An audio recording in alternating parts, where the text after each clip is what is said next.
지역사회와 학원가를 중심으로 코로나19가 조용한 전파를 이어가고 있는 상황 속에서 학생들의 3차 개학 등교가 시작됐습니다. 네, 학생도 교사도 학부모도 모두가 더 주의해야 하는 시기인데요. 오늘은 전경원 참교육연구소 소장님과 함께 3차 등교 이후 학교 현장은 어떤지 얘기 나눠보겠습니다. 네, 소장님, 그제였죠. 3차 개학이 이제 시작이 됐고 확진자가 그래도 산발적으로 이어져서 학부모님들 우려가 큰데요. 그동안은 뭐 등교 선택, 등교 중단 이런 얘기 학부모님들 많이 해오셨거든요. 네. 학교 현장의 분위기는 어떻습니까? 예, 실제로 이제 감염자가 이렇게 산발적으로 발생하면서 또 이제 학교와 학원을 중심으로 이렇게 감염자가 나오고 있었거든요. 그래서 불안한 마음이나 긴장도가 굉장히 높아지고 있고요. 또 현실적으로 보면 이제 학교 측에서는 구체적인 어떤 대책을 뭐 이렇게 통해서 안심을 드리기 좀 어려운 상황이라서 뚜렷한 대책은 없지만 우선은 이제 뭐 체험학습이라든지 등교 대신에 가정에서 학습을 하기 위해서 이제 시도교육청마다 그 체험학습 일수를 조정한 게 있어요. 그래서 서울시 교육청 같은 경우는 34일 정도인데 또 경북교육청 같은 경우는 최장 60일까지도 이제 체험학습을 통해서 가정에서 학습할 수 있는 그런 기회를 좀 주고 있기 때문에 불안한 마음을 학부모님들께서는 이렇게 지금 체험학습을 통해서 가정에서 학습을 하도록 이렇게 학생들을 지도하고 있습니다. 네. 근데 이제 문제는 학교뿐만 아니라 학원가를 통해서도 이제 감염이 빠르게 확산되고 있는 거 아니겠습니까? 네, 뭐 여러 학교 학생들이 모이는 학원이다 보니까 이곳이 만약에 뚫리게 된다면 참 상상조차 하기 힘든 일들이 좀 벌어질 것 같은데 이 방과 후에 학생들의 동선을 완벽하게 파악하기 힘들잖아요. 학교에서 이와 관련한 좀 대책 없습니까? 네, 그러니까 학교에서도 방과 후에 학생들이 이제 학원이라든지 또 PC방이라든지 코인 노래방 이렇게 다중 밀집 시설을 학생들이 이용하지 않도록 충분히 안내를 하고 이제 지도를 하고 있는데 현실적 한계가 있는 것은 분명하고요. 그래서 이제 교육당국에서는 지금 보면은 시도교육청이 학원 같은 경우에 이제 방역 수칙을 철저하게 지키지 않는 경우에 한해서는 휴업 명령이나 폐쇄 조치도 할 수 있도록 지금 법 개정을 21대 국회에서 지금 하기로 이제 발표를 했었고요.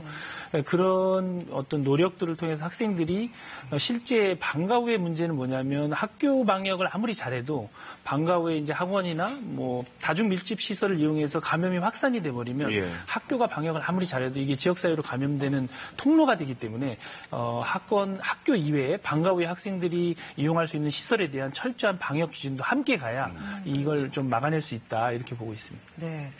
아이들 이제 등교하는 걸 보면 한 2주 지금 넘었잖아요. 네. 1차, 2차, 3차 순차적으로 이제 했는데 그동안 학교 방역 시스템의 여러 가지 문제점 혹은 또 이 부분은 좀 개선됐으면 좋겠다 이런 것들이 좀 발견됐을 것 같아요. 어떤 것들이 있을까요? 네, 우선 가장 지금 현재 시급한 것은 학교의 그 방역 전문가가 상주하지 않고 있다는 점으로 인해서 이제 학교 안에서 보면은 다양한 상황들이 발생하거든요. 그리고 방역에 대한 동선이라든지 학교에서 유지하고 있는 이 시스템 자체가 제대로 작동하는 것인지를 판단해 줄 수 있는 컨트롤 타워가 필요한데 그 역할을 하는 분이 지금 학교에는 사실 없는 상태예요. 그래서 선생님들과 보건교사 이렇게 그러니까 선생님들과 보건교사 감당하기에는 학교 현장에서 일어나고 있는 다양한 상황들을 종합적으로 판단하기 좀 어렵다. 그래서 방역의 어떤 전문가들이 학교 현장에 상주하면서 상황에 맞게 즉각 조치해 줄 수 있는 게 필요하고요.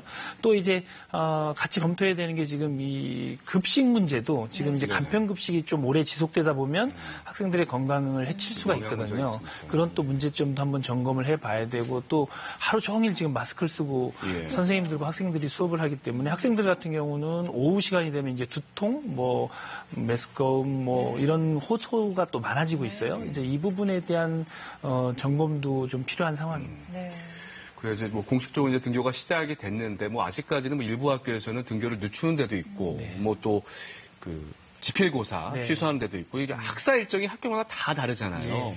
아무래도 이제 워낙 다 다르다 보니까 선생님들도 난감해하실 것 같은데 이런 부분에 있어서는 좀 또 학교별로 어떤 조치가 필요해 보입니까?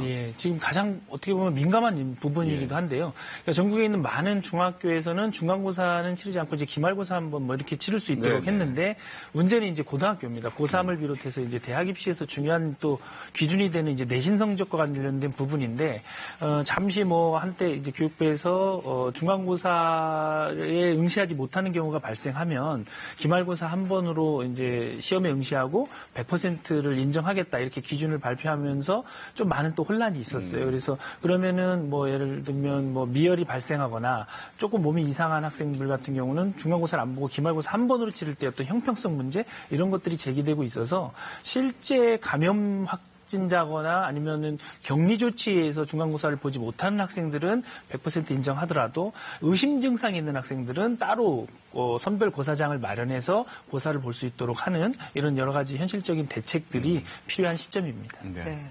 이 학생들을 관리하는 선생님들도 물론 힘드시겠지만 아무래도 그 중심에 있는 학생들이 가장 스트레스일 거라고 생각이 드는데 아이들의 스트레스를 최소화할 수 있는 이게 심리 방역이라고 해야 되나요? 그럼 어떤 게 있을까요? 네, 심리 방역도 지금 굉장히 중요한 상황인데요. 왜 그러냐면 이제 물리적 방역만 하다 보면 사전에 충분한 심리적 방역이나 안내가 돼 있지 않을 때 실제 확진자가 발생하거나 아니면 학교가 이제 잠정 문을 닫게 됐을 경우에 특정한 학생에 대한 혐오나 이런 배타적인 어떤 발언들을 할 수 있기 때문에 심리적인 방역에 대해서도 사전에 충분한 교육이 이루어져야 물리적 방역 못지않게 실제 상황이 발생했을 때 학교와 학생 그리고 또 학부모님들이 평온한 어떤 학사 일정을 소화할 수 있는 기본 전제가 된다 이렇게 말씀드릴 수 있습니다. 네. 자, 등교 수업이 시작된 학교에서 코로나19 어떻게 대처하고 있는지 살펴봤습니다. 고맙습니다. 네.